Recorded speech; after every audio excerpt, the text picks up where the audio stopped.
Start your journey today by liking, subscribing, and sharing our YouTube channel, Knowledge Well Media, or by going to our Square site at knowledgewell-media.square.site and perusing over the available content and information. Also by submitting your email at the bottom of the Square site page in the Stay in the Loop section to receive priority information, specials, and other insider details.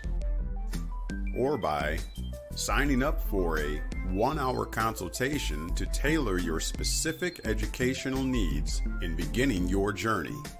You may do so at the aforementioned Square site, once again at knowledgewell-media.square.site. Here are a few other items in demand on our Square site.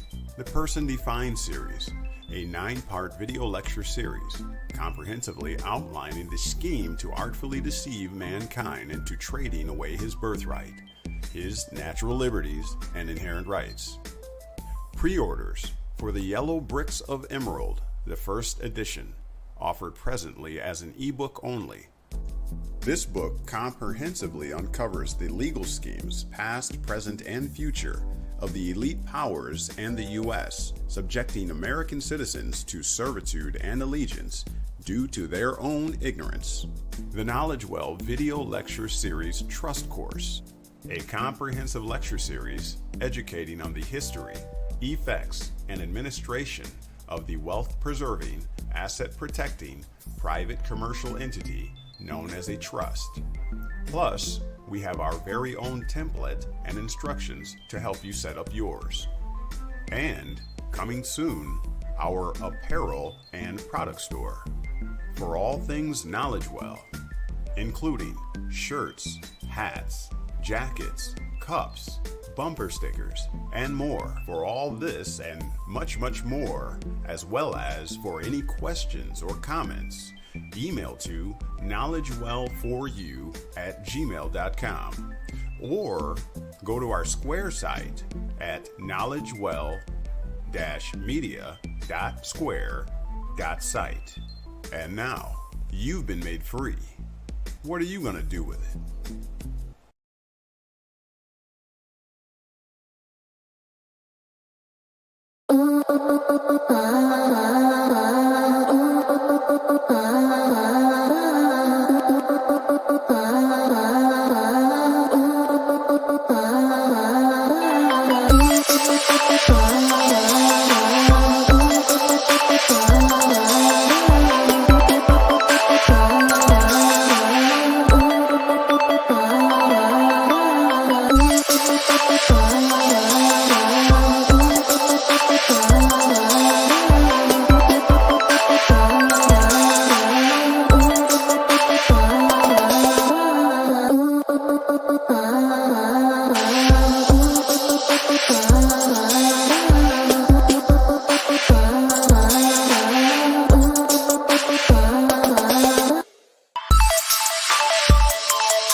right. How is it going? We're having technical difficulties. I think we are touching on a topic that may rub some people the wrong way. So come on in. It's going to be exciting tonight. So glad that you are here.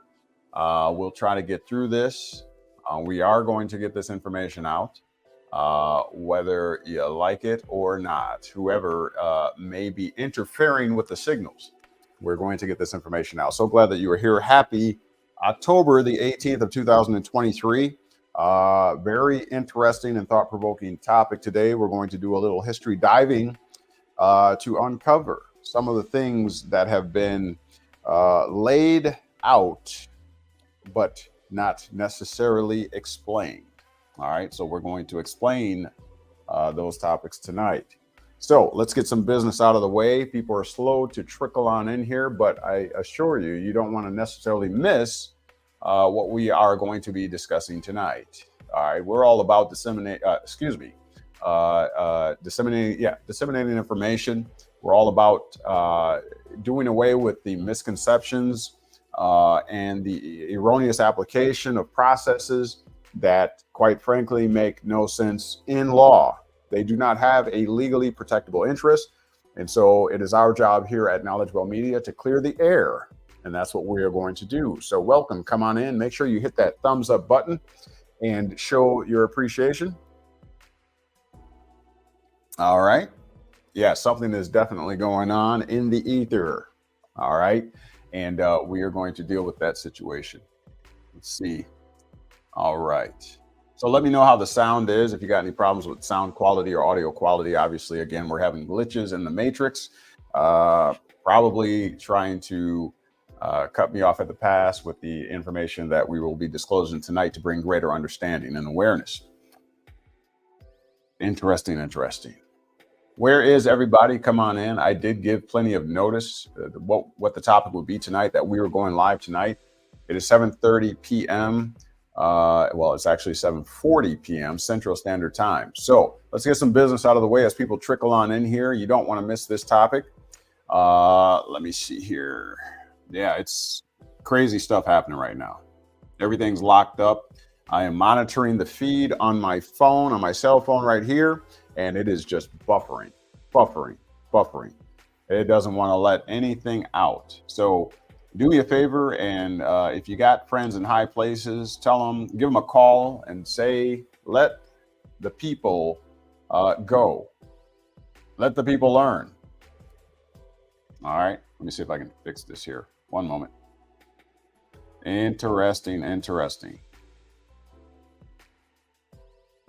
Yeah, it's just buffering like crazy. Let me see here. Why don't you do me a favor, hit that comment section, let me know if you're having technical difficulties. I am trying to figure this out. This topic is going to be hard hitting. Looks and sounds great. BB Production says, thank you for that. All right, so it's probably just my phone. All right, thank you very much. Come on in, everybody. I really don't want to get going on the hard hitting topic until people are in here. Again, all right, everything is fine. Very good. All right, no issues here. Very good. Well, we'll just give people time to get on in here. If I'm here by myself, I know the information. I've studied it. It does no justice for me to spend all my time and share this information if nobody's interested in hearing it, right? All right. So I will just do the announcements while we wait for people to trickle on in here. Donations to our Cash App over at $American Consulate. It's also, I think, right there somewhere. All right, that's how you can show your support through your finances, helping us stay on the air, helping us do what we love to do, which is to share information for you that you can disseminate through. All right. And knowledgewell4you@gmail.com. That is our email. Where is everybody tonight? Everybody got other things to do. Notice was given. I did say we are going live Wednesdays at 7:30 p.m. Central Standard Time. If this slot does not work, then we will not do. We will just stay to Sunday at between 10 and 11 a.m. Central Standard Time. This is for you. This is for the people. I do my homework. knowledgewell4u@gmail.com if you are interested in a consultation with yours truly to talk individually and private about your particular situation. All the things that we discuss here and have discussed can apply to you in your particular situation, but you have to do your due diligence. You have to reach out. Let us know that that is what you're interested in doing. All right. That's how you do it there at the Knowledge Well email. Also, we do have our Square site where we have our products and things that we sell to raise funds to keep us on the air. We have t-shirts, we have cups, mugs, we have coaster covers and different things like that with the brand names and what have you, brand name, on it. It's a great way to show your appreciation, show your love and support for what it is we do here. All right, and you get something in return. So make sure you visit us at our Square site. Also, for those exclusive members, those who like the exclusivity, who want to have that creme de la creme information and know what to do with it, and are interested in actually administering and managing their own estates and affairs, you can go over to our Patreon for patreon.com/knowledgewell4u to take advantage of the exclusive membership. All right. Thank you for that. And as usual, nothing that you hear or see here is intended as legal advice. If you need or want legal advice, then please seek yourself a competent attorney. And please be advised, we will not be offering you legal advice here. This is merely an educational platform, an informational platform. All right. What you do with the information is up to you, but it should not be construed as legal advice. Please be advised. All right. With that being said, all right, we'll take that all down and make sure you shout out the state that you are listening in from and let us know. All right. We appreciate every little and big thing you do, especially in the way of those donations or financial backing. The topic tonight is the architect monopoly.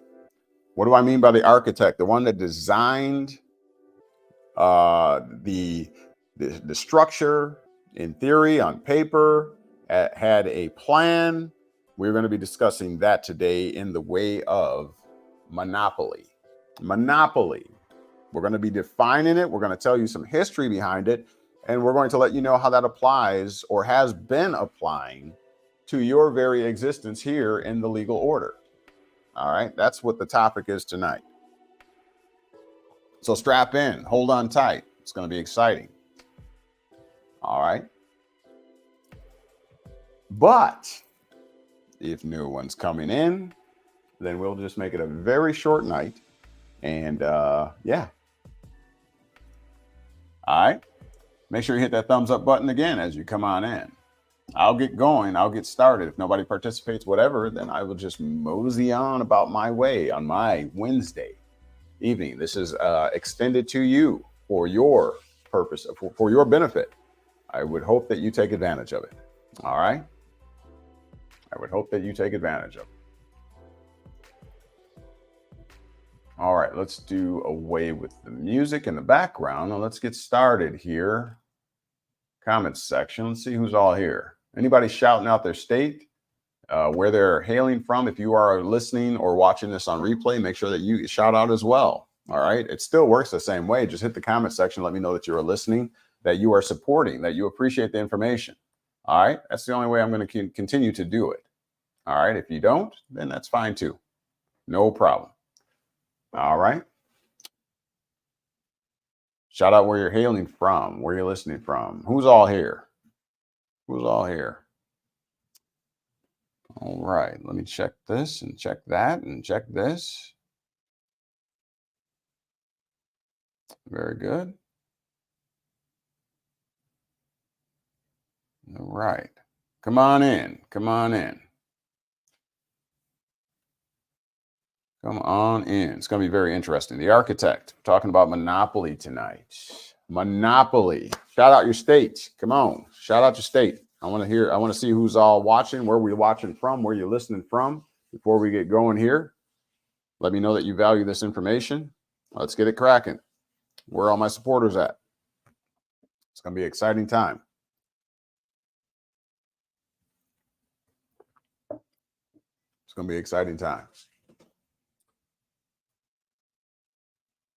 The secret history of Monopoly. Let's do a little backstory. Shall we? Let's do it. Let's do it.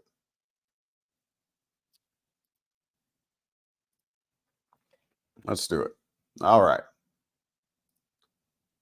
Know that Shelf 722 is in the house. First, a shout out. Besides BB Productions, 777. Appreciate that.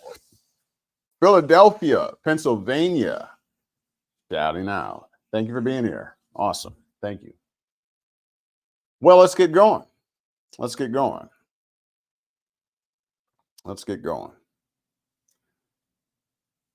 All right. So the secret history of Monopoly. Let's just, all right. Let's blow this up so make sure you can see it nice and clear. Here we go. All right. So the secret history of Monopoly, the capitalist board game's left-wing origins.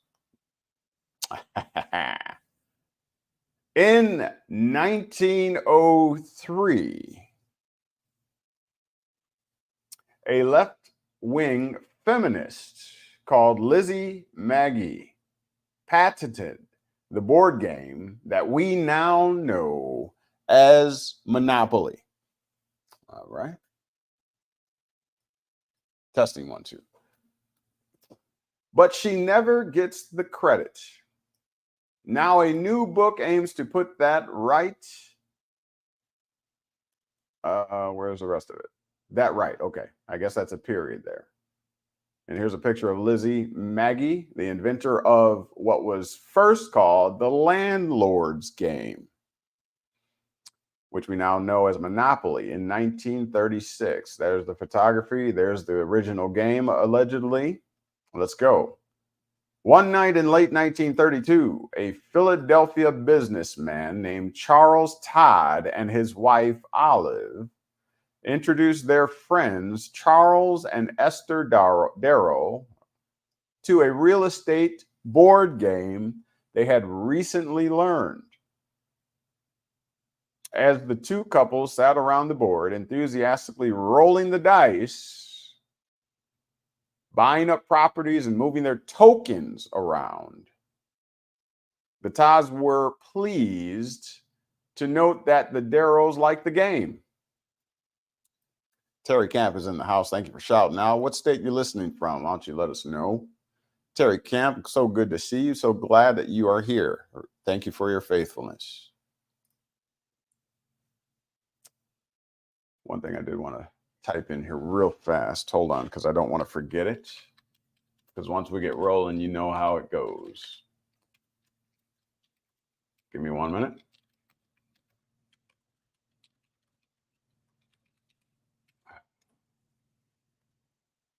I'll put that right there.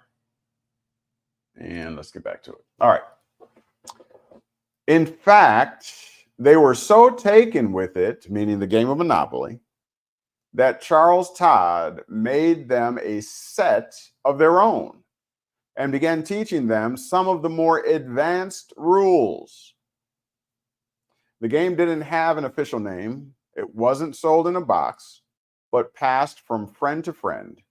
But everybody called it the Monopoly game. All right. Together with other friends, they played mini games.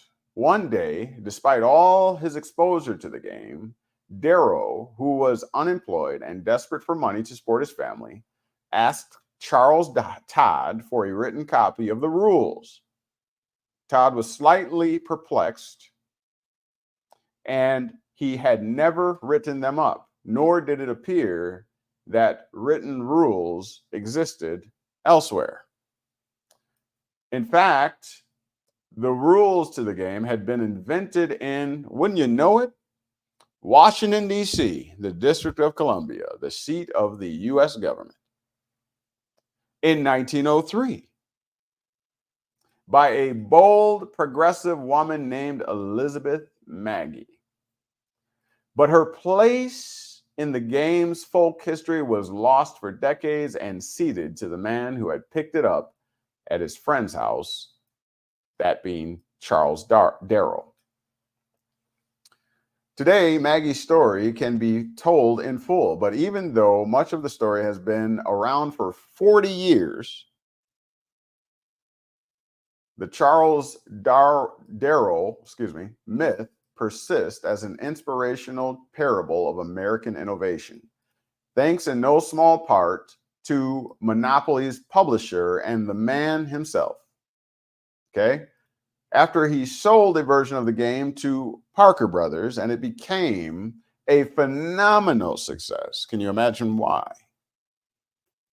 Eventually making him millions. One journalist after another asked him how he managed to invent Monopoly out of thin air, a seeming sleight of hand that had brought joy into so many households.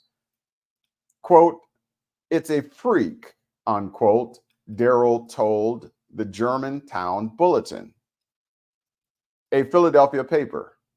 Entirely unexpected and illogical. Okay? Terry Camp's listening in from Georgia. Thank you for shouting out your state. Appreciate it. Okay? And here's a picture of what allegedly the game looked like originally.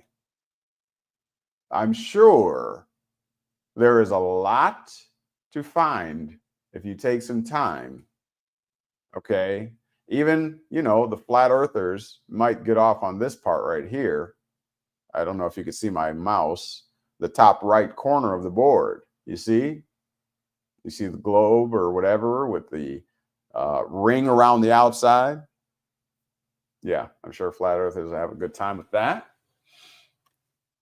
And what does it say up there? Labor upon Mother Earth produces wages. Look at that. Labor upon Mother Earth produces wages. Labor. Feel like a laborer today? Using your energy? Labor upon Mother Earth produces wages. All right, let's keep going. There's a whole lot in here. Do some digging around there. Let me know what you find out.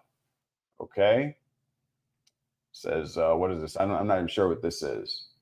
The railroad, wages, public treasury, bank. What does this corner here say? Poorhouse, public park. What does this corner say? Absolute necessary. What was that? Coal taxes? Yeah, do some digging around here. Let me know what you come up with. What does it say? No trespassing, go to jail. What is a trespass? Huh? What is a trespass? Remember we covered that? Yeah, a breach of the moral law where the natural trespasses or transgresses into the unnatural. That's a trespass. So you go to jail. Huh? What does it say? Owner, Lord, Blue Blood. I'm not sure. Something about London, England. You see that? Oh, yeah. Let me know what you find out.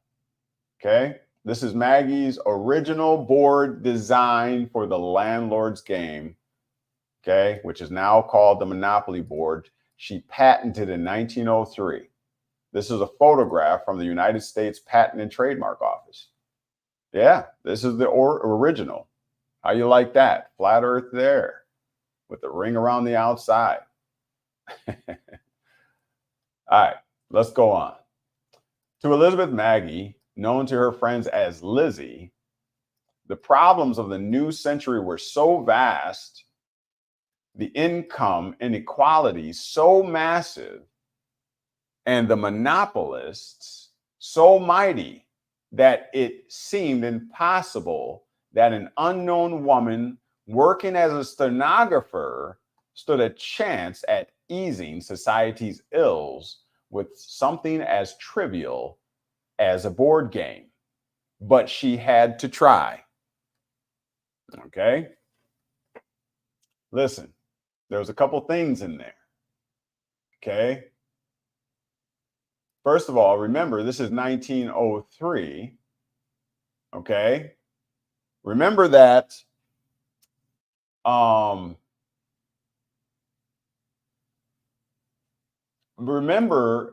the father, as it were, right? The father of trusts, the very first one to exercise and to insanely profit from trusts was Rockefeller. In what year? Pop quiz. 1882 with the Standard Oil Company. Okay? The Standard Oil Company. That's where Rockefeller began in 1882 with the first trust on U.S. soil. This here is in 1903, where allegedly Lizzie is outing what they say right here. She's outing the income inequalities that are so massive and the monopolists. So right on the heels of 1882, with the Standard Oil Company, who cornered the market, became insanely wealthy, multi-billion and perhaps trillionaire Rockefeller. Then she comes out with this game, allegedly. And it's basically outing the monopolists, such as Rockefeller. All right, let's go on. Monopolist so mighty that it seemed impossible that an unknown woman working as a stenographer, so she was working in the courts, stood a chance at easing society's ills with something as trivial as a board game, but she had to try. Moving on. Night after night, after her work at her office was done, Lizzie sat in her home, drawing and redrawing, thinking and rethinking. It was the early 1900s, and she had wanted her board game to reflect her progressive political views. That was the whole point of it, allegedly. All right, Know Thyself has a little comment here. I'm going to click on that. What you talking about, Know Thyself? The Germantown Bulletin paper. There's no coincidence. Germantown is where I was born and raised. All right, very good. Thanks for paying attention. All right, so listen. The descendants of Scottish immigrants, Lizzie had pale skin, a strong jawline, and a strong work ethic. She was then unmarried, unusual for a woman of her age at the time. Talking about early 1900s. Even more unusual, however, was the fact that she was the head of her household, completely on her own. She had saved up for and bought her home, along with several acres of property. King Toby Amongst says, interesting stuff. It's going to get better. You know how we do. Welcome, King Toby. Thank you for being here, as usual. She lived in Prince George's County at Washington, D.C. Notice everything is centralized there in the early 1900s here. Neighborhood where the residents on her block included a dairyman, a peddler who identified himself as a huckster, a sailor, a carpenter, and a musician. Lizzie shared her house with a male actor who paid rent and a black female servant. This is early 1900s. She was also intensely political, teaching classes about her political beliefs in the evening after work. But she wasn't reaching enough people. She needed a new medium, something more interactive and creative. There was one obvious outlet. At the turn of the 20th century, board games were becoming increasingly commonplace in middle-class homes.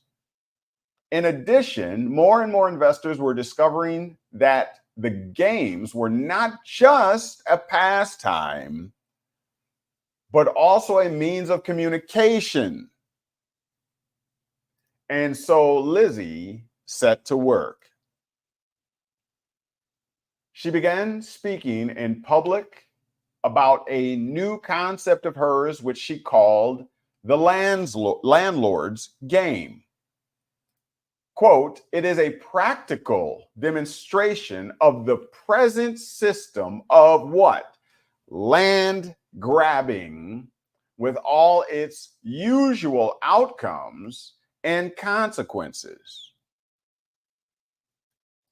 Quote, unquote. She wrote in a political magazine, it might well have been called the, quote, game of life, unquote. And there is a game. Remember the game of life? As it contains all the elements of success. Listen to what she said.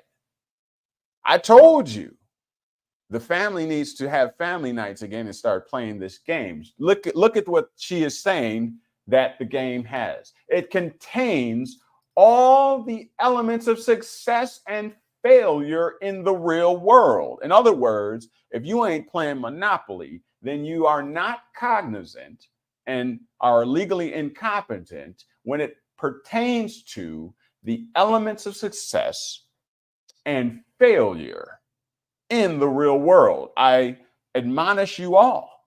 This is the purpose of the show tonight. Get you a Monopoly board and start learning it. As they stated, this was a practical demonstration of the present system of land grabbing. If you don't learn it, somebody else has learned it. And they are coming after your land, your estates, your property, and your rights. Moving on. And the object is the same as the human race in general seems to have, i.e., or that is to say, the accumulation of wealth by disclosure. If you want to know how the game is played and was meant to be played in the land grab, there she's telling you that's what the game was all about. And this is from the early 1900s. It's about the land grab. It's about accumulation of wealth. Is it no wonder that most of the elite testify that they dropped out of high school? All the big wigs, the multi-billionaires and whatever, they didn't finish high school. But I can tell you what they were doing. They were learning this right here, the practical demonstration of the present system of land grabbing. They were learning the accumulation of wealth.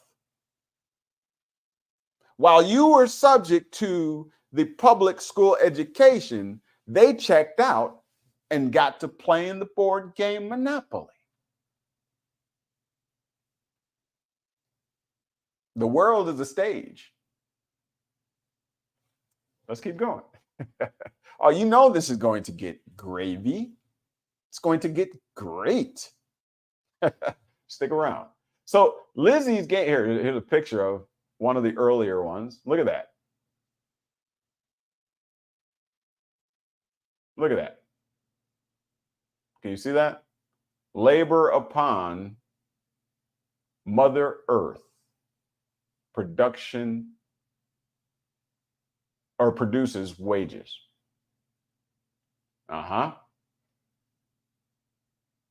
Let's keep reading.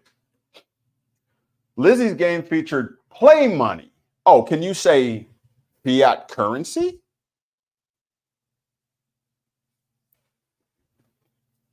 Can you say fiat currency? You think that? Okay, let's keep going. And deeds. What do you recall? Here, let me show you something. Let me show you something. We preaching now. Let me show you something. Let me show you something.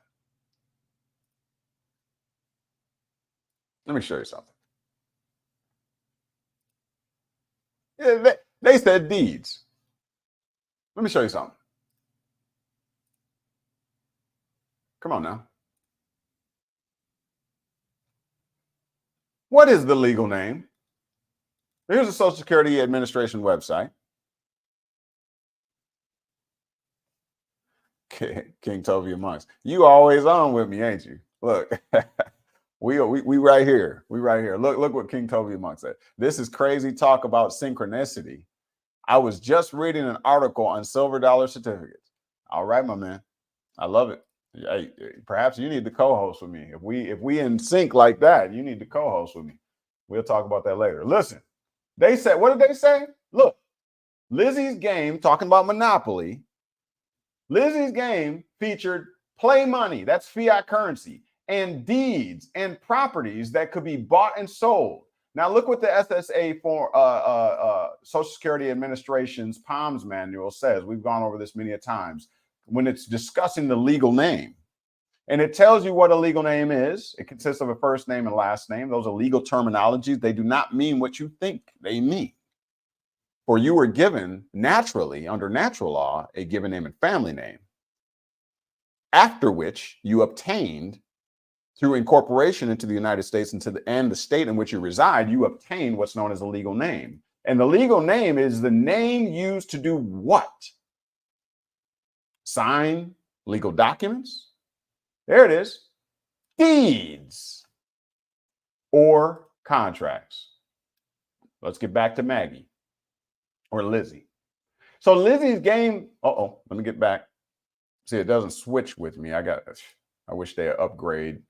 It should switch when I switch from screen to screen, but we're gonna get it. Don't worry about it. Look, I feel sorry for those that ain't here because I'm probably gonna pull this one down. You just gonna miss out. You should have been here. Class is in session. So Know Thyself 722 says, I'm having synchronicity right now as well. Amen. Amen. Let's do it. Let's do it. You know, we ain't even begun yet. You know, we ain't even begun yet. You know how we do here. Come on. Come on. Look. Lizzie's game featured play money and deeds. You can only sign a deed with the legal name. You got to have the legal name. And that is issued from the United States in the state in which you reside. That is a grant. That is an investment. That is something that you obtain through incorporating into a state or into the United States, right? And properties that could be bought and sold. You can't do that without a legal name. Players borrowed money. You can't borrow money if you can't sign the contract. So therefore, you need the legal name, either from the bank or from each other, and they had to pay taxes. You thought it was a game. No, this was a demonstration of the practicality of the system in which you live in. You must learn to separate the natural from the unnatural. You have to know how to play the game. So spend all your time, grades K4 through 12 in the public school system. You're missing out on the bigger picture because this system is disclosed right here in Monopoly. You want to know how this system truly works? Learn that game. Game recognizes game. And it featured a path that allowed players to circle the board. Might I remind you that the board is flat. All right, you flat earthers, slow down, slow down. In contrast to the linear path design used by many games at the time. In one corner were the poorhouse and the public park. Oh, anybody? You picking up what I'm putting down?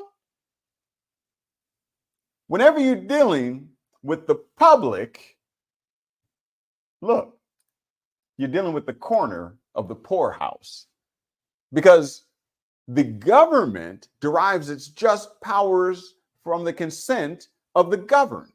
We established government as men and women in the society to have our back, to provide us with that which we cannot afford or provide for ourselves. We enlisted the the mechanism of government because we were fearful. We needed something to have our back. Lo and behold, this game, you're going to see, really kick off around 1929, between 1929 and 1935. The Social Security Act, all these things came on the heels of the Great Depression because all of the economy of the United States had fallen. Oh, we needed social insurance. We needed a government subsidy and a program that would have our back so that if the system ever fell again, we would have an insurance to make sure that we stayed safe. Because guess what? We needed help. We needed Big Daddy Government Uncle Sam to come and rescue us to make life easier. Give us a surety. What does the scripture say about when the people cry, peace, peace?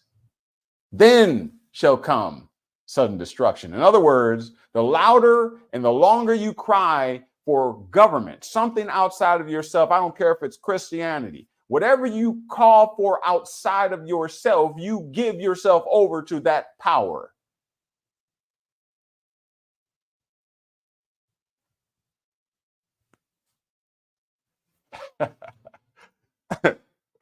So if you find yourself in the poorhouse, or AKA in the public, let me say that again.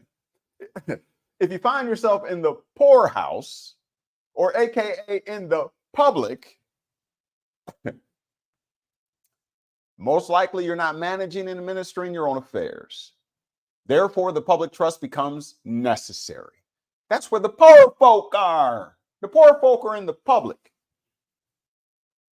because it's run by the government, meaning you can't run, operate, administer, and manage your own affairs. You need somebody else to do it for you. That's where the poor folk are. Look, and across the board was the jail. On the four corners, you know the four corner rule. Some of y'all scholars, gurus, you know about the four corner rule. Yeah. So on one corner, the poorhouse, on the other, the public park, and across the board on the other corner was the jail. Correlations. Know that self says sounds about right. Yeah. All right. You know how we do here. You know how we do here. I'm so glad y'all are here. We're gonna cut the rest of them off. Hey, you don't want to do the time, or you don't want to do the time. You don't want to come. We gave plenty of notice. We never play around here on these parts at Knowledge Well Media. We don't play around. We dropping it hot. We don't play around. Why wouldn't you be here?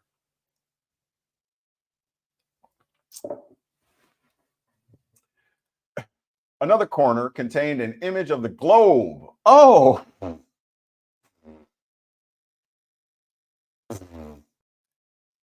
Look at the four corners of the board, y'all. Wake up.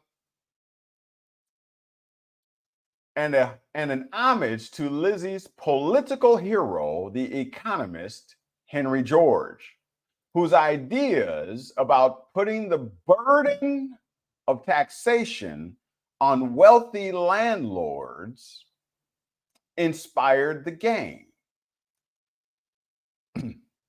Later for that.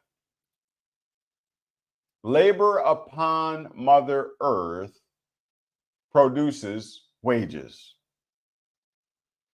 That's the quote. Something to that. We'll get back to that though, okay? We'll get back to that. Also included on the board were three words that have endured for more than a century. That's 100 years after Lizzie scrawled them there. Look, go to jail. If you find yourself in the poorhouse, in the public, right, across from the jail, if you find yourself on the corner, right, with the image of the global, You want to be a global citizen. Okay? You'll become the debtor, the obligor. Eventually, you'll find yourself on your way to jail. I'm just going to put it in my own words. Let's keep going. Lizzie drew 9 rectangular spaces along the edges of the board game between each set of corners.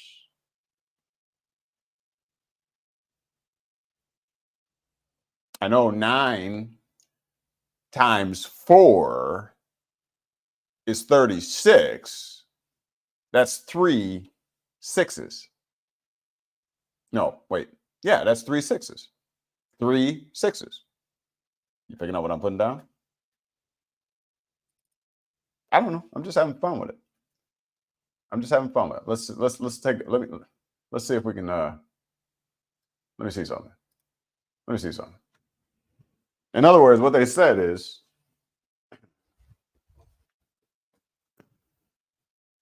the board, right? And you got your corners, right? And then in between each of these, there's 9, 9, 9. Oh, let's stay consistent. 9 and 9.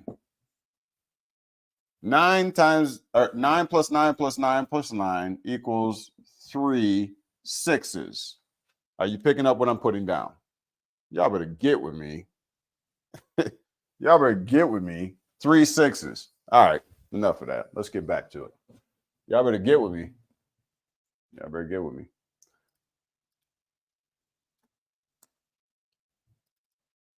Look, in the center of each of the 9 space groupings was a railroad. Huh, that's questionable. Considering the alleged, the Jewish Holocaust, the trains that ran all through, right, transporting. Well, we won't get into that. And remember who owned the railroads? That was Rockefeller. Okay. With spaces for rent or sale on either side of the railroads. Absolute necessity rectangles offered goods like bread and shelter. Who needs bread and who needs shelter? Government handouts, courtesy of the system, baby. The poor, the infirm, the widows, the fatherless, those who need the public trust to administer and manage on their behalf because they, quite frankly, are incompetent. They are wards of the system. I'm breaking it down for you like great science. Let's keep going. And franchise spaces offered services such as water and light. I wonder who owned those franchises. As gamers made their way around the board, they performed labor. What, you think the wealthy elite are doing the labor? Who's doing the labor and earning the wages?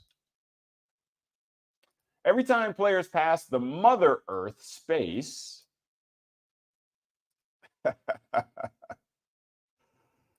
every time players pass the Mother Earth space, they were supposed to have performed so much labor upon Mother Earth. See, that's not in the one that we have to date.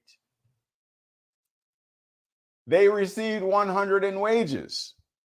Government subsidy handouts. You work for the system as a productive citizen, and the government will subsidize your living, $100 in wages. You just do your job, be a great citizen, be productive. Players who ran out of money were sent to the poorhouse. They didn't know how to play the game. They lost just as much as they earned, living check to check, paycheck to paycheck, because they didn't know how the game was meant to be played.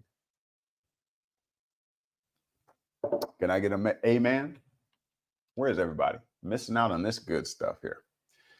Players who trespassed. What's a trespass? What's a trespass? Going where you're not supposed to go. The human trespassing, transgressing into the artificial. Immoral wrongdoing, aka a sin. And the wages of sin is debt. You will become the debtor, the tail, and not the head. All right? You picking up what I'm putting down? DB Production says, amen. Know Thyself 722 says, amen. Listen, players who trespassed on the land were sent to jail. Whose land? Huh? Some of us were stuck in the public. We're stuck in the public. We're just merely taking handouts. We're not really playing the game. We're just stuck in the public realm, the poorhouse, subject to jail, subject to citations and fines, just stripping you of your estate and your lands and your inheritance because you don't know how to administer or manage your own affairs. That's why the public trust is necessary. And the unfortunate individuals had to linger in jail until serving out their time or paying a fine. All is commerce, baby. Crime is commerce, trespassing, sin, moral wrongdoing. All of that has a debt note to it. Yes, you can either do the time, sit there and rot, or you can pay your way out. Serving out their time meant waiting until they threw a double. Oh, rolling the dice, taking the chance. High likelihood you're not going to roll doubles on the first time. You're going to sit in there. Oh, and that just gives greater incentive for you to reach deep into your labor pocket of wages that you have earned, that you need to support your family and to pay your bills. If you rely upon them dice to hit doubles, your chances ain't good. Eventually, you're going to pay. Listen, quote, the rallying and shaping of the others when one player finds himself an inmate of the jail, and the expressions of mock sympathy and condolence when one is obligated to betake himself to the poorhouse make a large part of the fun and merriment of the game, Lizzie said. Listen to this. Listen to this. Hear this. Those that know the game, to them, it is fun to see you squander your wealth.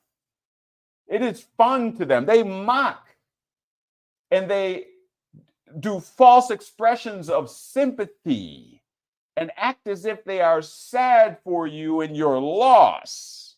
But that's what makes the game fun.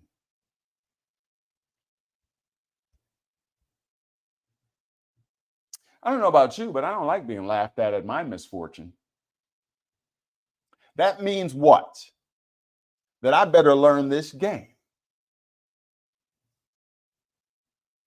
You can either be the one laughing or the one being laughed at.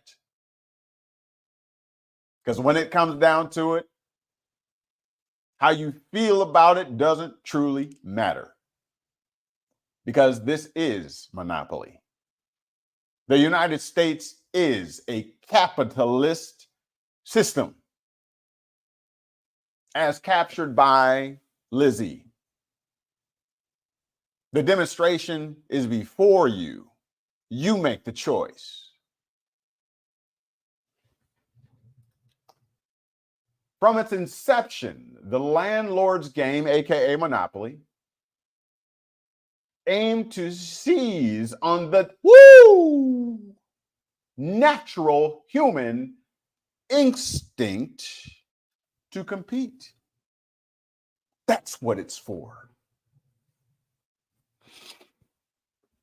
This artificial game aims to seize on the natural instinct, the inherent human condition to do what? Compete. This is a game. And somewhat surprisingly, Lizzie created two sets of rules. Can you say politics? Can you say Democratic or Democrat and Republican? Two sets. You always say it. Two wings of the same bird. See, the author, aka the architect, made two sets of rules. Here they are. An anti-monopolist set in which all were rewarded when wealth was created. And this is socialism.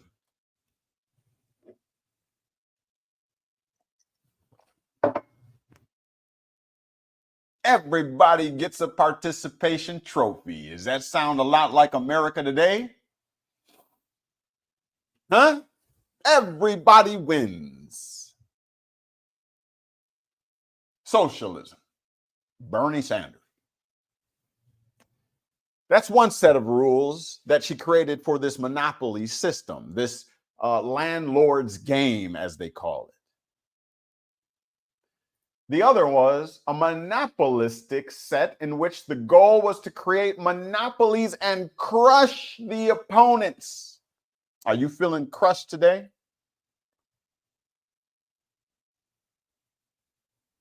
Somebody's winning.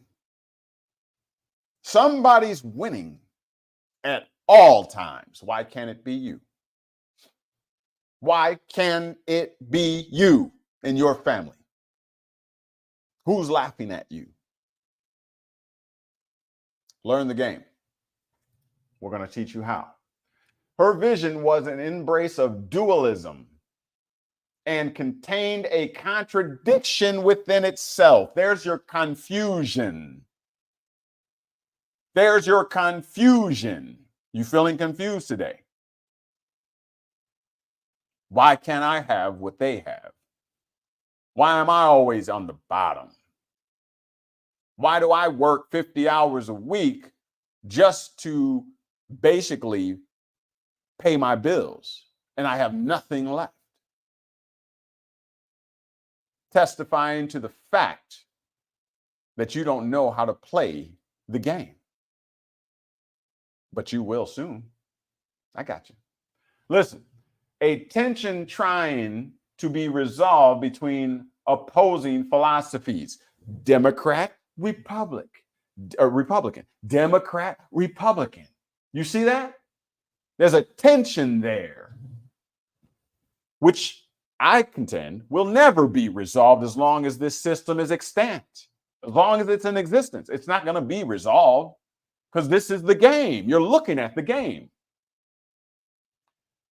However, and of course, unbeknownst to Lizzie at the time, it was the monopolistic rules that would later capture the public's imagination. After years of tinkering, writing, and pondering her new creation, Lizzie entered the U.S. Patent Office on March 23rd, 1903, to secure her legal claim to the landlord's game. At least 2 years later, she published a version of the game through the Economic Game Company, go figure, a New York-based firm that counted Lizzie as a part owner. The game became popular with left-wing intellectuals on college campuses. And that popularity spread throughout the next 3 decades. It eventually caught on with a community of Quakers Wait a minute. Wait a cotton picking minute. You mean the people that live kind of like a pioneer life that stays separate from the rest of the world, who build their own furniture, that type of Quaker? Why would they be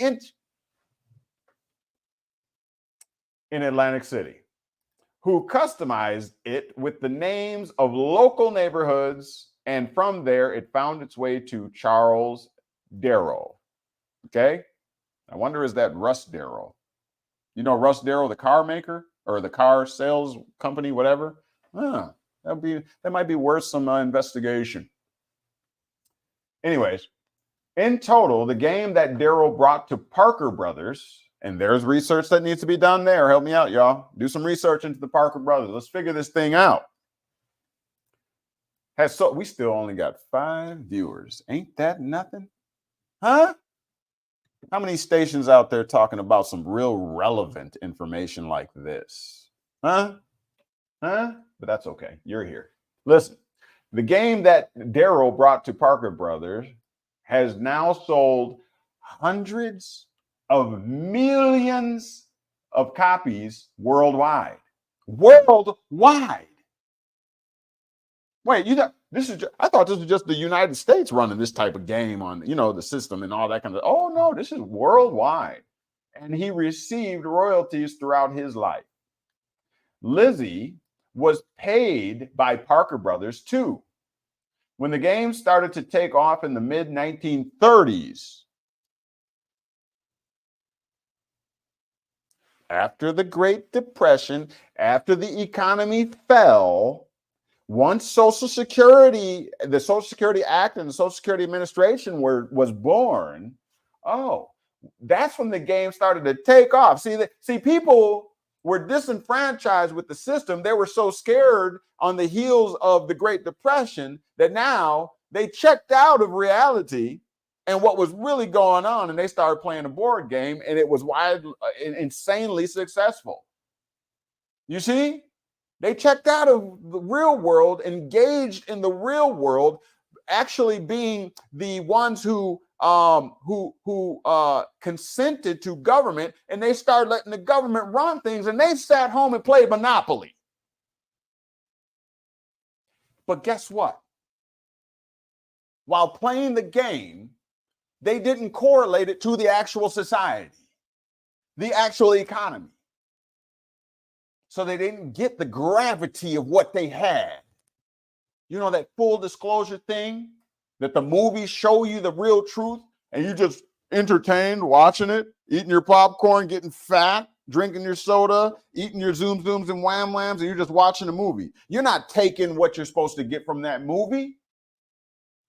You just see it as a game. Wake up. Exactly what these people did here in the mid-1930s.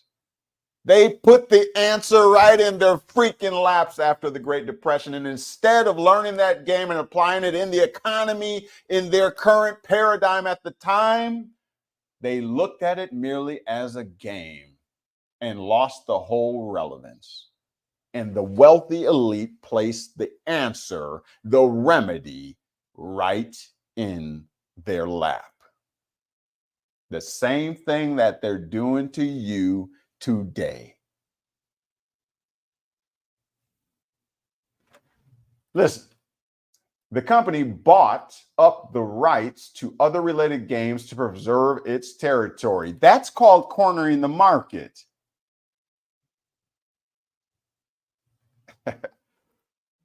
Listen, for the patent to the Landlord's Game and 2 other game ideas, Lizzie reportedly received $500 and no royalties. Yet they said that they sold hundreds of millions of copies worldwide. They gave this woman $500.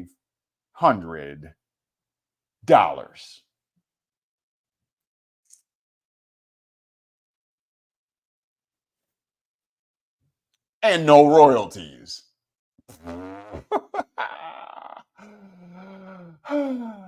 Listen, at first, Lizzie did not suspect the true motives for the purchase of her game.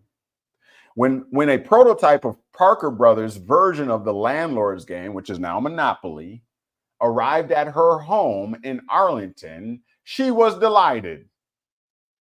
In a letter to Foster Parker, one of the Parker's brothers, nephew of George and the company's treasurer, she wrote that there had been a song in my heart, quote unquote, ever since the game had arrived. They sent her her own game.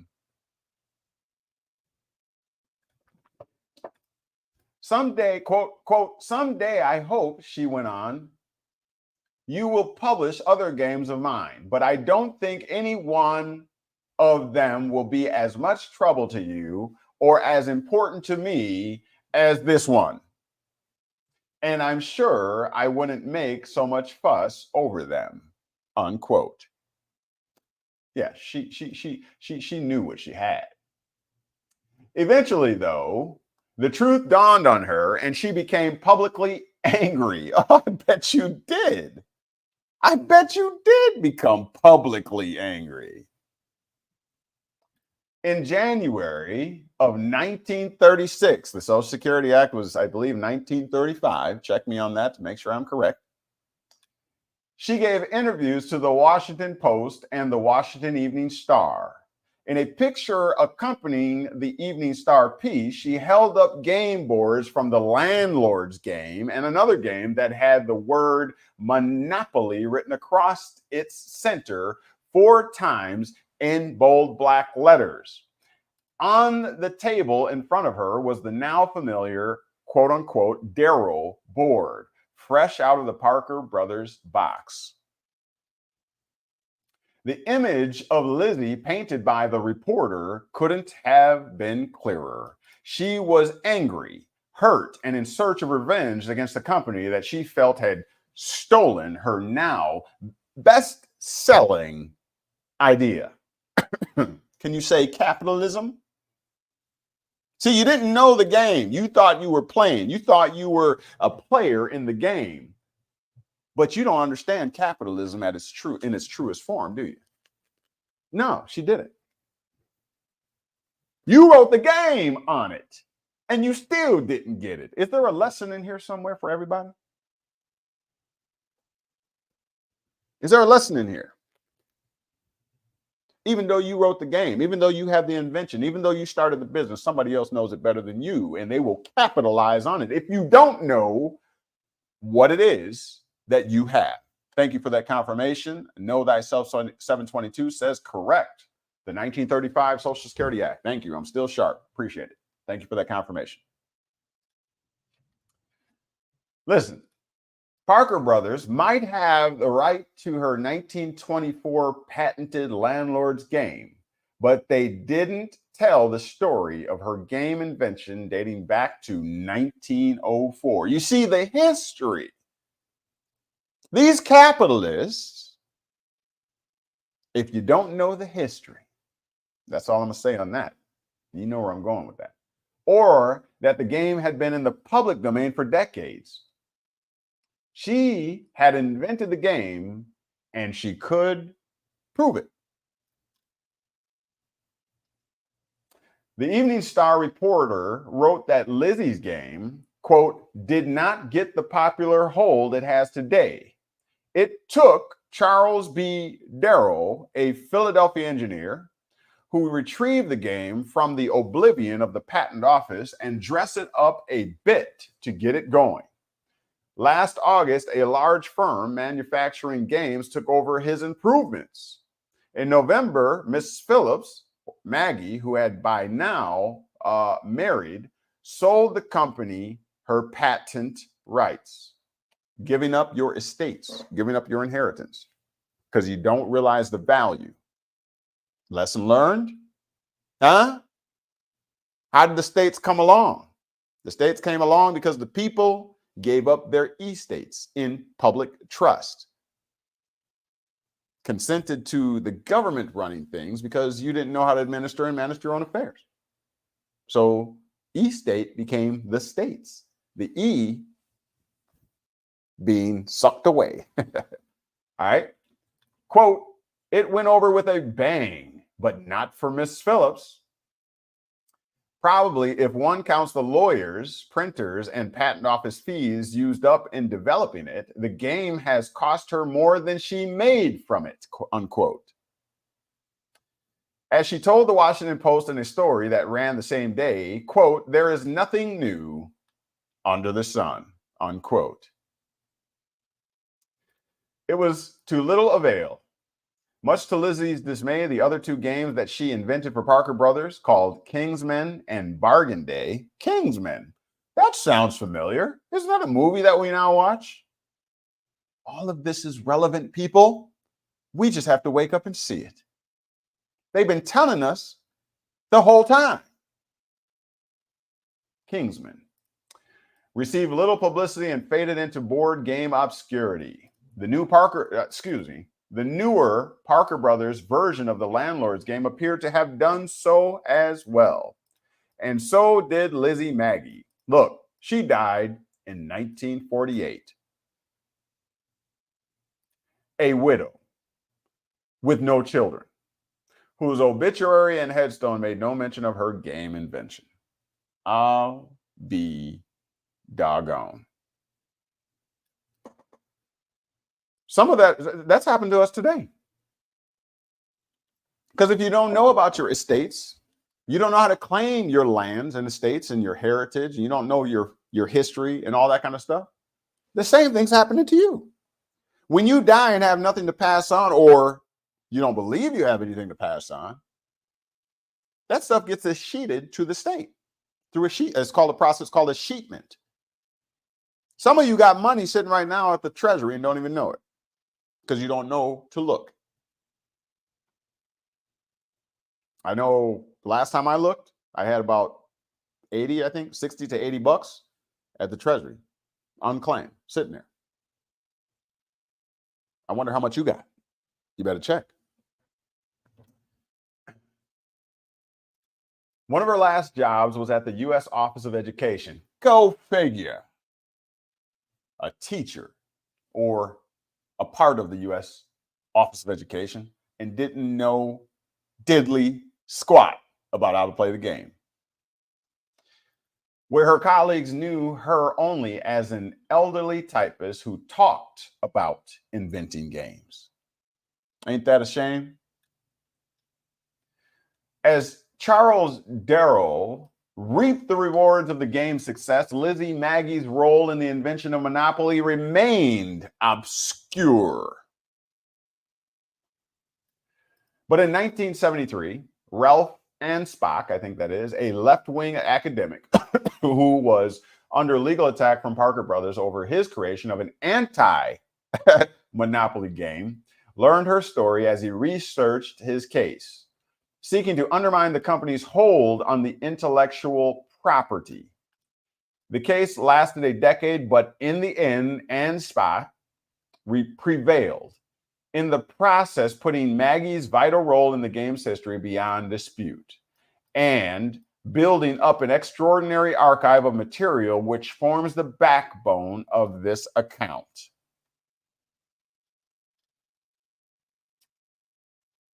But Hasbro, the company of which Parker Brothers is now a subsidiary, still downplays Maggie's status. So, next time you're visiting Hasbro or whatever, let them know you know what the real story is.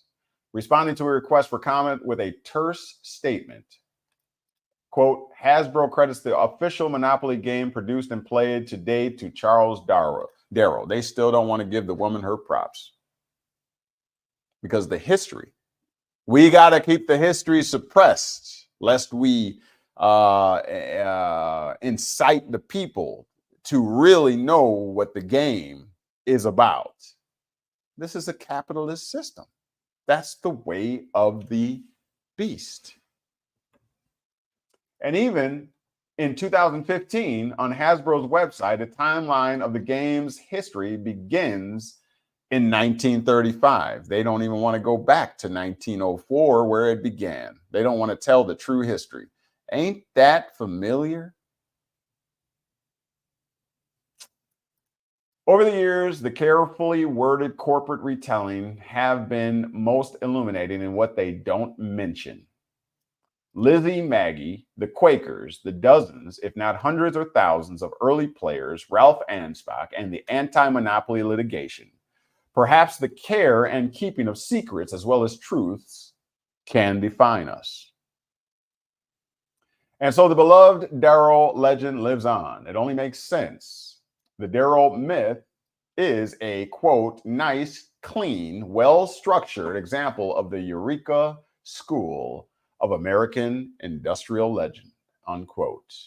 The New York's Calvin Trillin wrote in 1978, if, quote, if Darrow invented the story rather than the game, he may still deserve to have a plaque on the boardwalk honoring his ingenuity, unquote.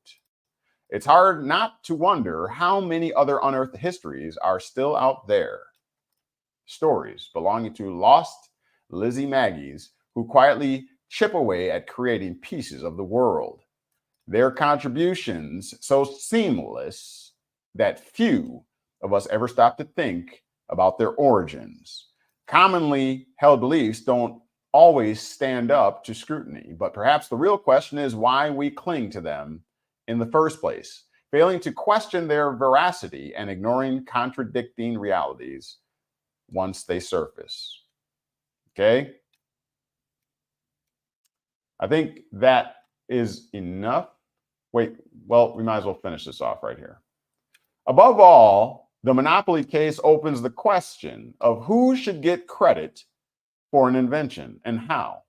Most people know about the Wright brothers who filed their patent on the same day as Lizzie Maggie, but don't recall the other aviators who also sought to fly. The adage that success has many fathers, but we remember only one rings true. To say nothing of success's mothers. Everyone who has ever played Monopoly, even today, has added to its remarkable endurance and, on some level, made it their own. Games aren't just relics of their makers. Their history is also told through their players. And like Lizzie's original innovative board, circular and never-ending, the balance between winners and losers is constantly in flux. All right, so there we go. There we go. What say you? What say you? Do you see yourself, your family, your legacy, your inheritance, your culture? Do you see this? Do you see it in here in this story somewhere? Do you see it? Do you see it? So, I present to you your system, the United States system, the plantation. It's labor that makes the world go round. Do you see it? You must learn how to play the game. Let's do a couple more things and then we'll get out of here. I want you to look at the etymology of the word monopoly. The architect. That's what the topic is. The architect. Monopoly. Look at monopoly from the 1530s. This word's been around at least that long, y'all. She came up with the lands game or whatever in the early 1900s. But monopoly, that term has been around since at least here, 1530s. It means exclusive control of a commodity or trade. Can you say commerce? From Latin, monopolium. From Greek, monopolion. The right of exclusive sale. Oh, it's mine. It's mine. Nobody else can sell this. It's mine. From monos, meaning single, me alone. It's mine. Okay? And polane, to sell. So I alone or singularly have the right to sell. Okay, a little bit more. 1540s was common in the 16th century. The meaning, possession of anything to the exclusion of others. That is the capitalist system. Get as close as you can to having a monopoly without breaking the law. Okay, you know, what is that? The Clayton Act. I think that's trust application. But then you have the Anti-Sherman Trust Act, whatever, laws against forming monopolies. I told you the story. I told you how those acts, the Sherman Antitrust Act and the Clayton Act, even came about. All because of our old friend, Rockefeller. Remember, in 1882, established the Standard Oil Company, formed a monopoly, made billions upon trillions of dollars, even making money still today. Okay? Wealthiest man ever to live and ever probably will live. Because remember, the United States is founded upon trust. Well, who introduced trust to the United States? Rockefeller. Okay? So, possession of anything to the exclusion of others. The sense, here we go, of a company or corporation which enjoys a monopoly in 1871. Tell me, pop quiz, what else happened in 1871? What else happened in 1871? Pop quiz. The popular board game, developed in its final version by Charles Darrow, 1889 to 1967, and marketed by Parker Brothers, is from 1935. The year it was a craze. Let me show you what let me show you something. Let me show you something. Let me show you something.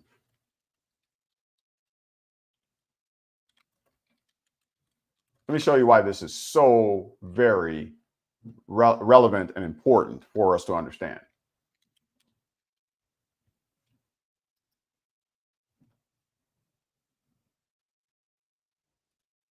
Let me show you something. Come on now. Let me show you something. Oh, you're going to act up now? Internet's acting up again. What's going on? Oh, it don't want to come up. It just won't come up.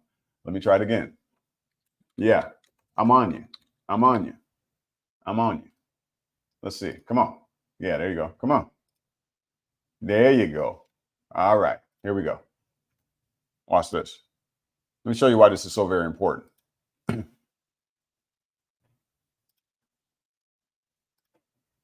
There is something about the Social Security Act, y'all. There is something about it. And I have not yet done my due diligence and completely talking about it, but it's coming. It's coming. It's coming. Because remember, the legal name, the Social Security number, that's your mark of the beast. I've already proven it. I've already proven it. Look back in my archives. I think I labeled something the mark or something like that. So if I am correct, then the mark comes by way of who?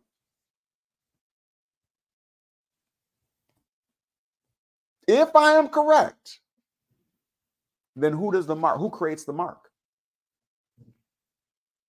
So we're going to do this, and we're going to get off. We're going to do this.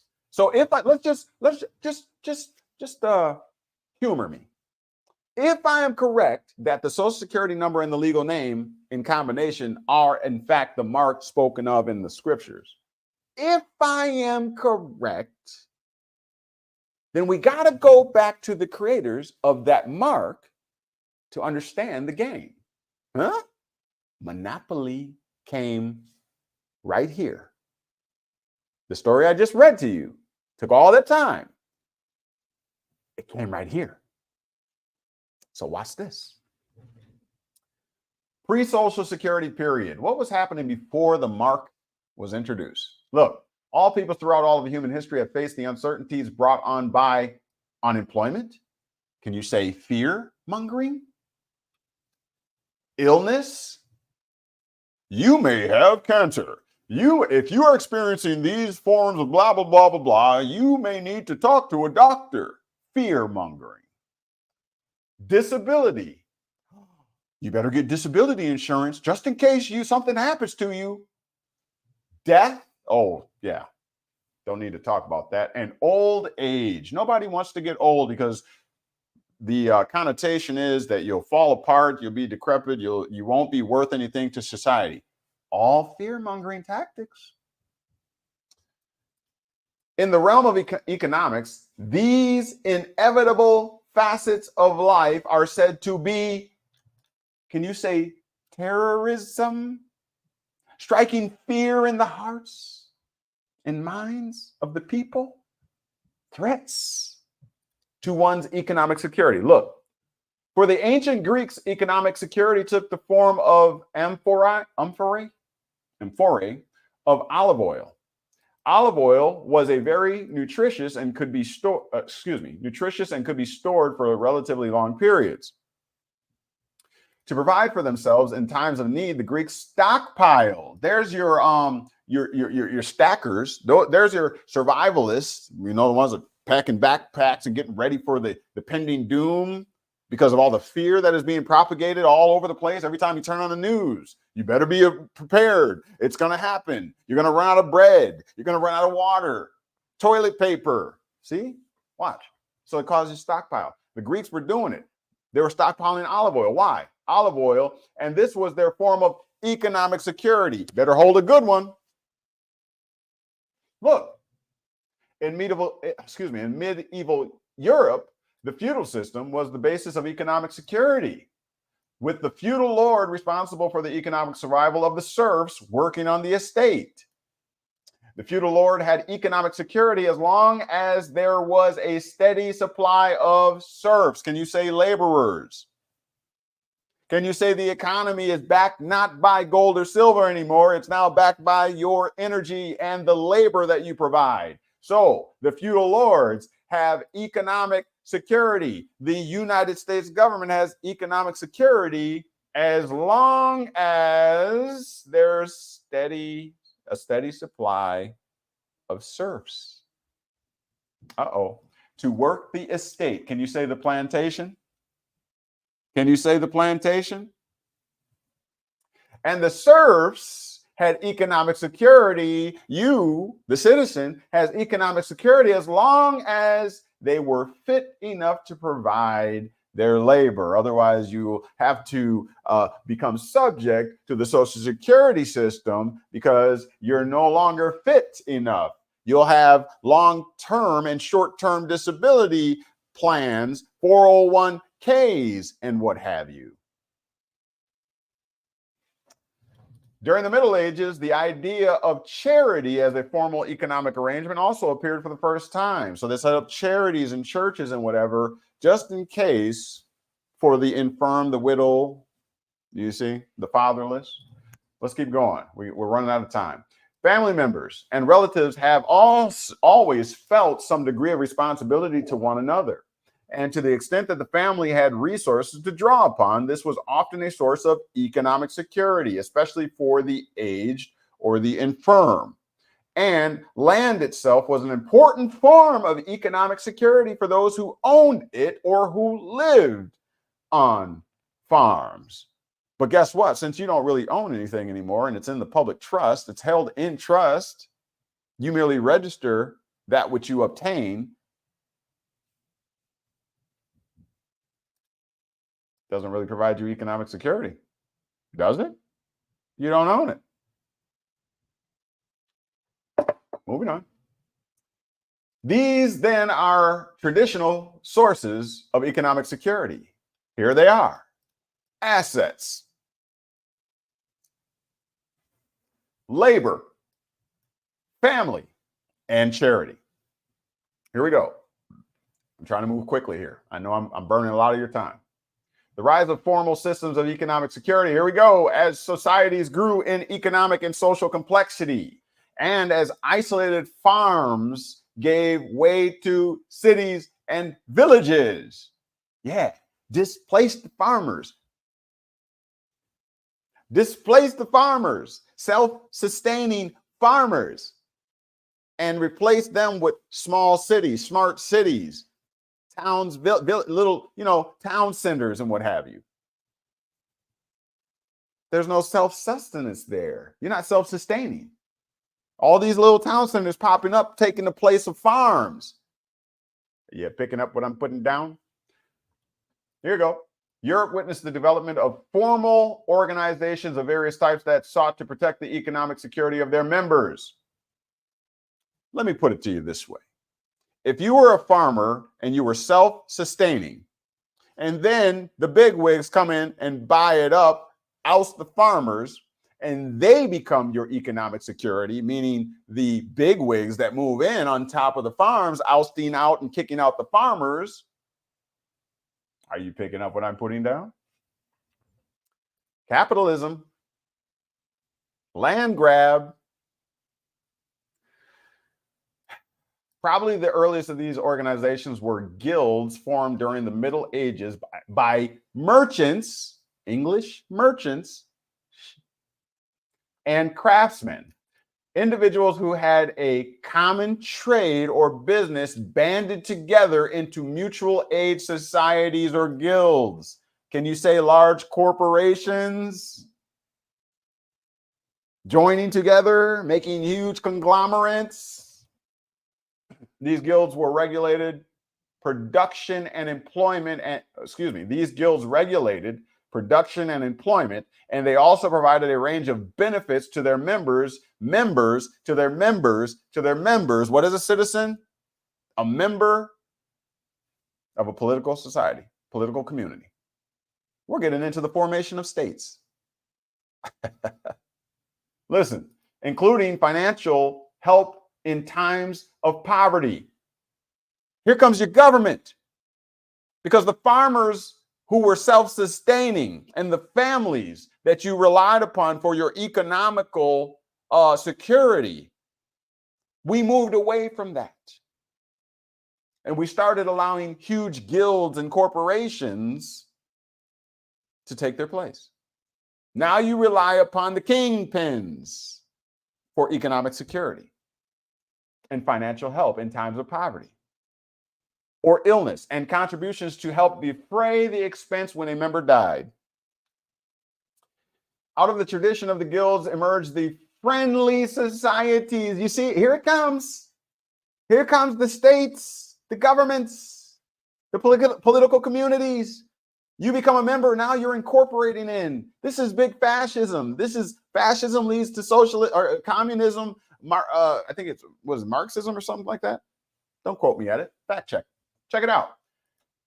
These friendly society. Look at, they put it in emphasis. It's in italics, so they're emphasizing friendly societies.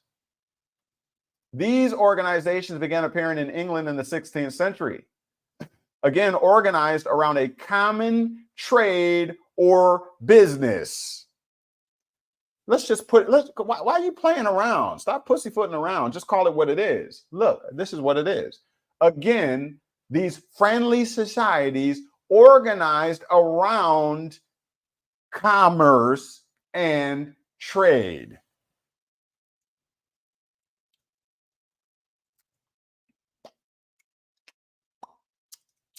The friendly societies would evolve into what we now called, fraternal organizations. Wait a minute. Wait. You know me. You know me already. You know me already. You know me already. Don't even. We don't go past them key trigger terms. You ready for this? Ladies, sit down. Men, stand up. Watch this. Watch this. And I don't mean that like that. I'm just saying I'm about to make a huge point here. Just be ready for this. Watch this. Watch this. Watch this. What's fraternal? Pop quiz. Fraternal societies. What's that? What's that? Watch this. Watch this. What is that? Here you go. Of or like a brother or brothers of twins developed from separate ova and therefore genetically distinct and not necessarily of the same sex or more similar than other siblings. But more importantly, brother or brothers. Doesn't say sisters, brothers.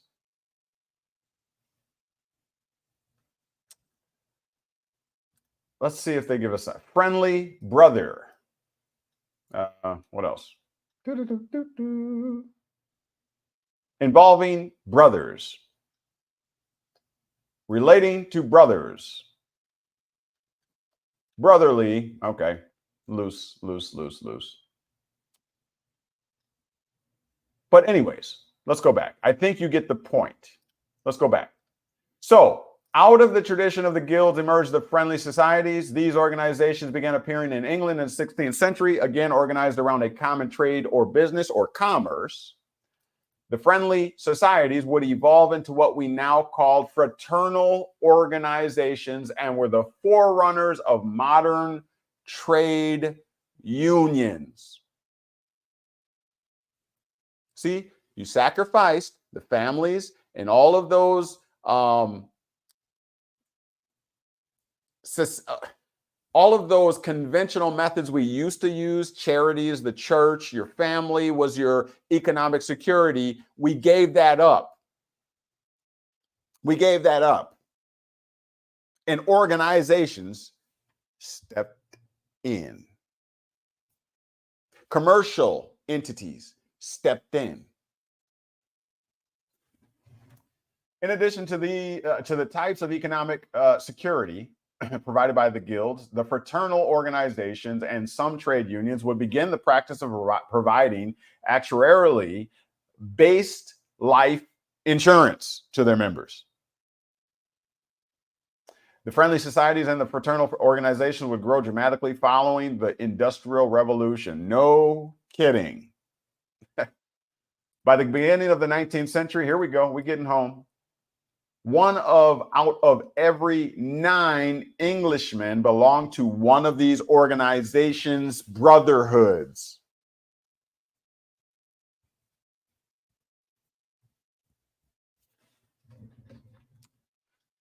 Among early U.S. fraternal organizations that we are familiar with, even into the present day, were the Freemasons, which came to America in 1730.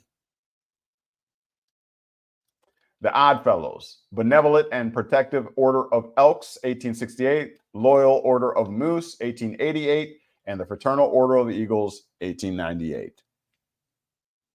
I'm not saying it. They said it. Okay, the English Poor Laws. As the state, let me see how much time we got. Do we keep going or we do a part 2? What do y'all say? Should we do a part 2? Oh, my bad.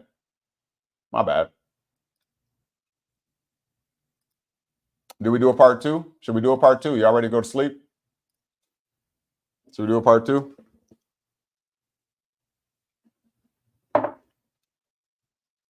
Let me know. Comment section. Obviously, y'all got more important things to do. 4 people.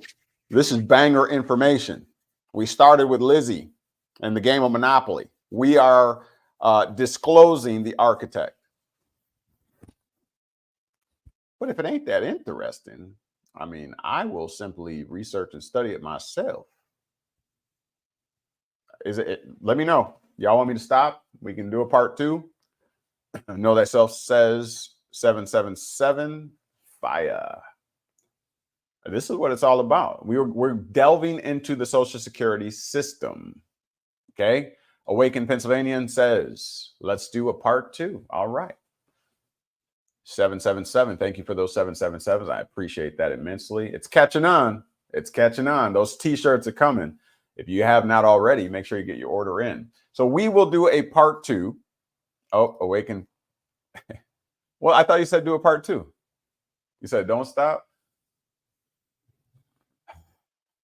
What time is it? Oh, you know what? I am going to stop. Let's do a part 2. Let's see. Today is Wednesday. Our next live is on Sunday. Our next live will, I guess, will be titled what should we title part 2? I'll leave it up to y'all. This one is the architect Monopoly.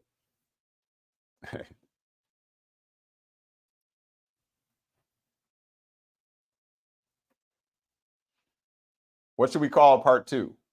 Should it be the Social Security Act or something like that? So we got the architect Monopoly, In part 2, we'll name what? We'll keep going. We'll keep going on this vein. We'll flow right into, King Toby said, good question. All right, so we'll flow the game piece, etc. Well, I want to make it more specific to, so we started with the game of Monopoly because they full well are disclosing the proper way to play the game. I know how we're going to end. I guess this is going to be a series. I know how we're going to end. We're going to end with the remedy, which we already have, right? And I might do that final piece exclusively for my Patreon subscribers. I'll probably do something like that. I might give a little primer, a little preview for the public, but then you got to come over for that remedy. That's the stage of application. Okay. So if you haven't gotten a Patreon subscription yet, make sure that you get on over. We're going to be dropping a huge bomb, figuratively speaking, over on the Patreon pretty soon here. I definitely will not be able to disclose that to the public. But so if you are not already, get on over to the Patreon, become a Patreon subscriber. I told you it's going to get greater and much, much greater later. So you do not want to miss these disclosures that are coming out. We are uncovering the actual truth. It's not to undress the system. It's not to degrade or render the current system as irrelevant or what have you, or to discredit it. We are in search, and you should be in search of learning the rules to the game, learning how to properly apply in the game so that you can reap the successes that you hear about on the mainstream media or with Trump and the like, right? So that you can obtain that yourself. This is information knowledge. This is what we offer here at Knowledge Well Media, unlike anyone else. And we are using actual history, case law, statutes to back up my assertions and my claims. Therefore, you know that I am coming from reputable sources. You don't have to worry about misinformation and disinformation here at Knowledge Well Media. So make sure that you come here and make sure you come early. Next time we put sound the alarm out there that we are going live. You know, we go live Wednesdays at 7:30 p.m. Central Standard Time and Sundays around 11 a.m. Central Standard Time. So just be in attendance. Let's get this thing cracking. We got a lot of work to do in a short amount of time. We have remedy. We have the answers. Do not neglect yourself or your family. It's time to put in the work. And you can do that right here with us at Knowledge Well Media. This is family. This is truth. All right? Don't miss out. Okay? All right. So Know Thyself 722 says the game piece. All right. And game on. All right. So I want to make it more specific, though, kind of like what we did tonight, right? It's the architect. So we uncovered the one in 1903 and 1904 who actually created a game depicting what is actually going on. We're also going to be covering the esoteric meaning behind, wouldn't you know it, the Wizard of Oz. We're going to be covering, I'm going to break that down so that you can see what Frank L. Baum, what he meant, what he intended behind his creation. You're going to see that just like Izzy, I think her name was Izzy, Frank L. Baum is doing the same exact thing behind the story of the Wizard of Oz. And you're going to see that the Matrix, we're going to break all of this stuff down and make sure that we fully understand it and are legally competent as we move forward into the application in the year 2023. I told you 2023 was the year of application of the remedy that we discovered in 2022, and I'm coming through on my word. You got to be here, though, to harvest or reap the benefits. All right? So if you enjoy this information, I'll think of what the name will be for the next, just stay tuned. All right? I think we'll just continue on Sunday. If not before, if I get a little time, maybe I'll do an impromptu live and we'll pick right back up with part 2. So look for part 2. I don't know. I might just leave it the architect monopoly and just do part 2. I might do something like that, but just look for part 2, and we're going to keep going. We're going to pick right back up with the Social Security Act, because the mark of the beast, y'all, the mark of the beast. It ain't what you thought it was. Okay. All right. King Toby put another one out there. Laborer, producer, play money. Okay. All right. Duly noted. Duly noted. All right. Part 2. Okay. Duly noted. All right. For these intents and purposes, though, it's 9:25 p.m. Central Standard Time. Wolf Dark Art. All right. You coming in late, my man. Make sure that you watch this on replay. You know how we do here. All right. Part 2 is coming up within the next few days. Do not miss it. I don't know if I will keep these up, because you see the type of information that's getting let out. But do some research and study. I hope that some of you will go back over this and then have some thought-provoking and engaging information that you can share. And perhaps we'll open up the line, you come on, and you can share what you have to build onto this information, all right? This is community building right here. This is how we get it done, all right? If y'all sick of all this misinformation and disinformation, let's get it happening. Let's get it popping together, all right? And make sure you invite somebody else, all right, for part 2. Make sure they watch part 1, all right? With that being said, I love you all. I appreciate you all for being here. Thank you for your support and your faithfulness. It will not go unrewarded. We'll do some more pop quizzes and things like that to get you more engaged. And we want to start putting out products and things like that as rewards, so that you can get those name brand items from Knowledge Well Media and represent. As we grow, and once we get to a certain point, we are going to be doing traveling around to the various states. That's why I ask you to shout out your state, so that we can keep record of where y'all at. We want to come around and do seminars. I think our first one is going to be in Florida. I think Kimberly is setting one up. So putting the word out there, prepare for a trip. I'll let you know. I'll give you plenty of notice. If anybody wants to come out to the Florida event, I will let you know when it will be. All right. So keep some fiat to the side. Start saving it up now, because we're going to have a great time. It won't just be business. We'll have some fun. Okay. So I hope to see you all. Let me look at the comment section one last time as we get ready to get on out of here. BB Production says, live in love and light. Awesome. And there's the Patreon. Join us. That's where our exclusive membership and our exclusive information is stored.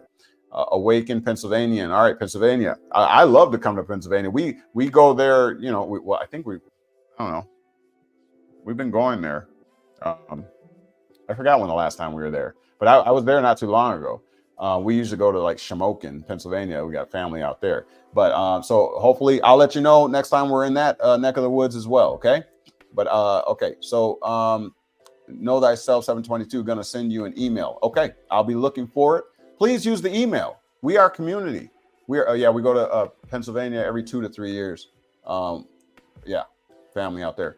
But please use this as a community. I want to, in fact, while I'm thinking about it, every one of you, did you know we have a Telegram page where we can talk all week long?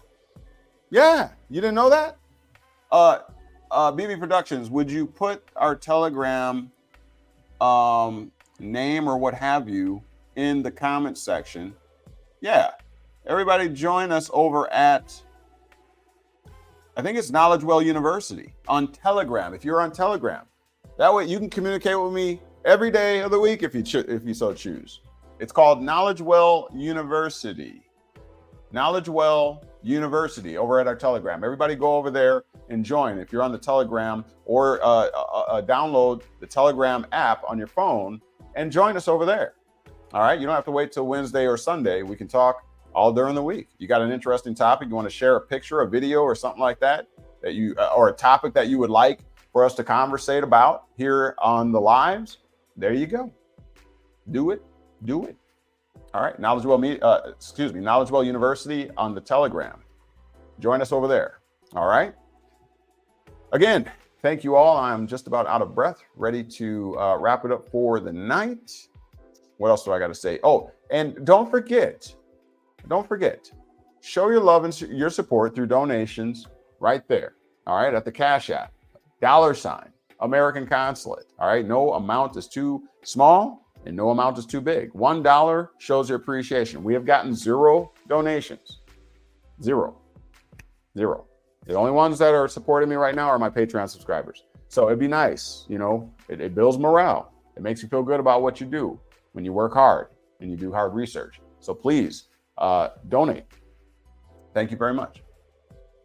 With that being said, now you've been made free. The question is, what are you going to do with it? If you're watching this on replay, make sure you still give us a thumbs up. All right. If you appreciate this information, don't forget to join us for part 2. All right. In the next few days, we'll be doing a part 2 to this. We'll be going into the Social Security Act itself of 1935. We're going to hash this all out. All right. Don't miss it. Come along for the ride. Love you all. And now you've been made free.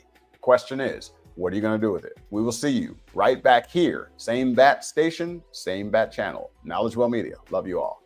Courtney signing out. We'll talk to you soon. Peace.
Start your journey today by liking, subscribing, and sharing our YouTube channel, Knowledge Well Media, or by going to our Square site at knowledgewell-media.square.site and perusing over the available content and information. Also by submitting your email at the bottom of the Square site page in the Stay in the Loop section to receive priority information, specials, and other insider details. Or by signing up for a 1-hour consultation to tailor your specific educational needs in beginning your journey. You may do so at the aforementioned Square site, once again at knowledgewell-media.square.site.